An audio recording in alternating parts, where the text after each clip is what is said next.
అందరికీ నమస్కారం. నేను ఇటీవల రాగన్ ఆడియో ఫంక్షన్ జరిగితే ప్రీ రిలీజ్ ఫంక్షన్, దాంట్లో ఒక సరదాగా ఒక తెలుగు అమ్మాయిలతో పని చేయను అన్నట్టు ఒక హెడ్డింగ్స్ అనే యూట్యూబ్లో కొన్ని వెబ్సైట్లో తెలుగు అమ్మాయిలతో ఇక పని చేయను అన్న ఎస్కేఎన్, తెలుగు అమ్మాయిలతో ఇబ్బంది ఉంటున్నాయి అన్న ఎస్కేఎన్ అనే విధంగా ఇదవుతుంది. ఈ మధ్యకాలంలో తెలుగు అమ్మాయిలు ఎక్కువగా ఇండస్ట్రీకి పరిచయం చేసిన అతి కొద్దిమంది నిర్మాతలు నేను ఒకరిని. రేష్మ, ఆనంది, మానస, ప్రియాంక జావల్కర్, వైష్ణవి చైతన్య, ఐశ్వర్య, కుషిత, వీళ్ళందరినీ ఇప్పటివరకు ఇంట్రడ్యూస్ చేయడం, వర్క్ చేయడం జరుగుతుంది. అలాగే నెక్స్ట్ రాబోతున్న సినిమాలో హారిక, ఇంకొక కొత్త అమ్మాయి, ఇలా ఒక 8-9 మంది అమ్మాయిల్ని పరిచయం చేశా. అలాగే ఈషా రెబ్బా, ప్రియా వడ్లమాని, ఈ మధ్య ఇనయ్య, ఇలాగా ఆల్రెడీ ఇంట్రడ్యూస్ అయిన ఒక 4 అంటే 12-13 అమ్మాయిలతో నా కెరీర్లో నేను పనిచేసింది 80% తెలుగు అమ్మాయిలు.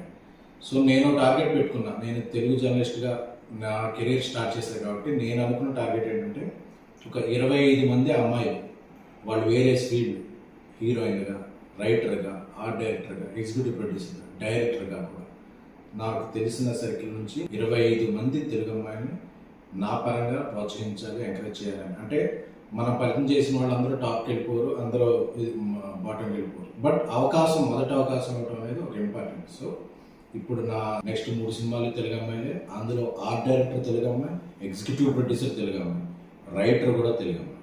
సో ఇంతమంది తెలుగు అమ్మాయిని నేను ప్రోత్సహిస్తున్నాను. సో ఏదో ఒక ఫన్ బాంటర్లో జరిగిన ఒక చిన్న జోక్ని అదేదో ఒక స్టేట్మెంట్ లాగా వద్దేయద్దు, దాన్ని స్ప్రెడ్ చేయొద్దు అనేది నా కోరిక. ఎందుకంటే ఈ మధ్యకాలంలో ఇంతమంది తెలుగు అమ్మాయిలకి ఎవరు ఏదో ఇవ్వలేదు. ప్లస్ నేను దాన్ని ఒక ఉద్యమంలా ముందుకు తీసుకెళ్తున్నాను కాబట్టి ఏదో ఒక జోక్లా తీసుకున్న తప్ప దాన్ని ఒక స్టేట్మెంట్లా తీసుకుని ఇక తెలుగు అమ్మాయిలకి అవకాశం ఉంటుంది. ఎందుకంటే నేను చేస్తున్న సినిమాలు, చేయబోయే సినిమాల్లో కూడా నా ఫస్ట్ ప్రిఫరెన్స్ తెలుగు అమ్మాయిలకే. సో దీంట్లో ఇక ఎటువంటి ప్రచారాలకి తావే వద్దని కోరుకుంటున్నాను. Thank you. మీ ఎస్కే.